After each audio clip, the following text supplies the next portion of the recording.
Welcome to our Lebanon channel.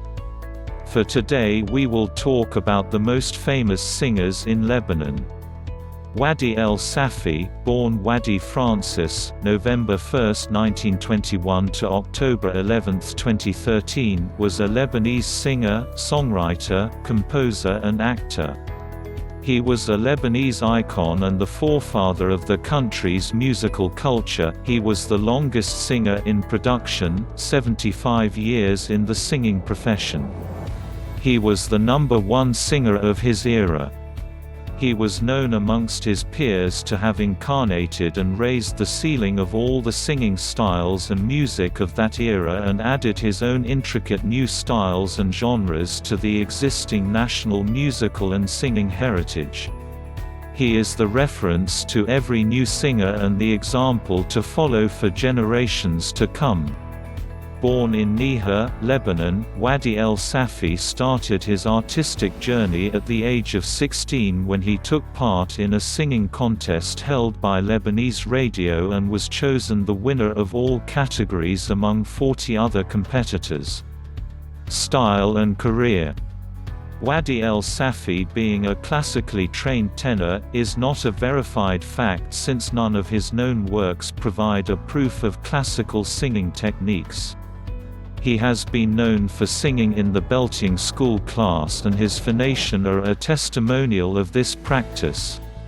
This is further confirmed in what arguably is his most famous song, Lebanon Ya Otter Sama, specifically Lebanese dialect, in which his voice shifts to the so-called falsetto, or more widely recognized today as the voce piena testa or the full head register on the second transition, secondo passaggio, around EB4 note above middle C4, not overlapping F4, meaning that his voice falls in the baritone categorization rather than a tenor, precisely a lyric baritone, which is often linked to these transition areas.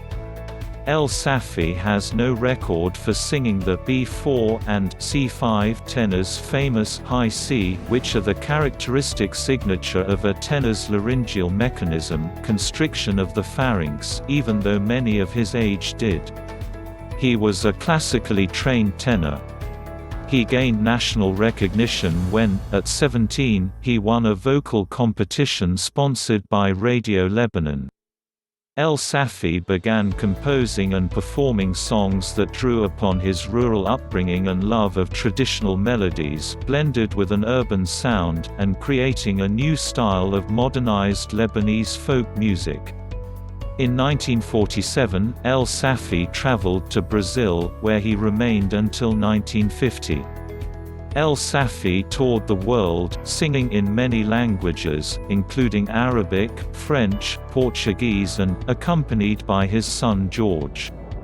In the spring of 1973, El-Safi recorded and released a vinyl single with the songs Grishla Idi, lyrics by Nino Zaho, and Iman Ya Zorna, lyrics by Emmanuel Salomon, first one in Western Syriac and second one in Eastern Syriac. The music arrangements were done by Nuri Iskander and the songs were produced especially for an Assyrian musical festival, in popular speech UNESCO Festival, which was organized twice by the Assyrian Lebanese Association in 1972–73, which occurred in the UNESCO building in Beirut at that time, where El-Safi participated as a singer. Songs and recordings. Wadih el-Safi has sung over 5,000 songs.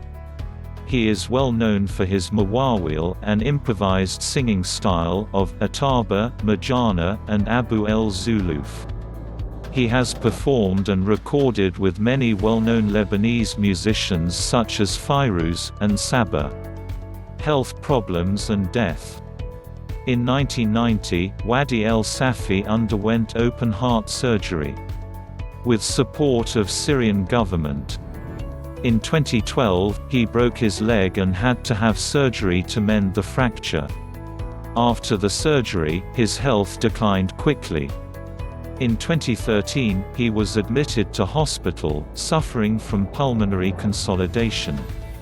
On October 11, 2013, he fell ill at his son's home and was rushed to the Bellevue Medical Center where he died. His funeral was held at St. George Maronite Cathedral, Beirut on October 14, 2013. Thank you for watching. Like, share and subscribe.